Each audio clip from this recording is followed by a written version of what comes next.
أو جاء خواي پروردگار فرموي أولئك الذين يدعون يبتغون إلى ربهم الوسيلة أيهم أقرب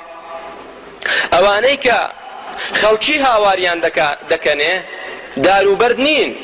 بتو سەنەم نییە تەنها چونکە زۆرێک لە موسڵمانان سەری لێ شێواوە وا دەزانێ ئەگەر هاوارکەیتە بتو سەنەم ئەوە تۆ کافر دەبی بەڵام ئەگەر هاوارکەیە پیاوچاکێک پێغەمبەرێک ئەوە لە خوا نزیک دەبیتەوە نەخێر هیچ فەرقی نییە نەک پیاوچاک لەگەڵ بەرد و بت و سەنەم فەرقی نییە نا غەڵەت حاڵی نەبین هاوارکردن بۆ غەیری خوا شەریک بۆ خوادانانە جا هاوارکەیتە پێغەمبەرێک یا هاوارکەیتە بتێک یا هاوارکەیتە پیاوچاکێک یەک شتە ئەو ئایەتەش بۆمان دەسەلمێنێ خوای گەورە دەفەرمێ أولئك الذين يدعون ئەوانەی کە ئێوە هاواریان دەکەنێ کە موشریکەکان هاواریان دەکەنێ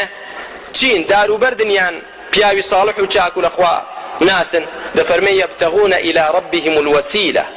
ئەوانەی کە خەڵکی هاواریان دەکەنێ ئەوان دەیانەوێ لە خوا نزیک بنەوە هەر وەسیلەیەک کە لە خوای پەروەردگاریان نزیک کاتەوە ئەوان ئەو پێغەمبەرانە ئەو پیاوچاکانە ئەو فریشتانە هەر وەسیلەیەک کە لە خوای پەروەردگاریان نزیک کاتەوە ئەوان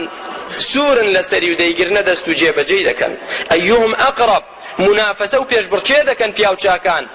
لە چی لە خوا نزیک بوونەوە ئەوان خۆیان دەیانەوێ لە خوا نزیک بنەوە نەک وەڵا بەهۆی ئەوانەوە تۆ لە خوا نزیک بیتەوە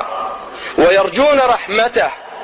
پیاوچاکان کە مشریکەکان هاواریان دەکردنێ ئەوان ڕجای ڕەحمەتی خوا دەکەن بۆ خۆیان ويخافون عذابه ولا عذابی خوا دەترسن بتو سەنەم لە عذابی خوا دەترسێ یا ئەوە صفەتی پیاوچاکان و پێغەمبەرانە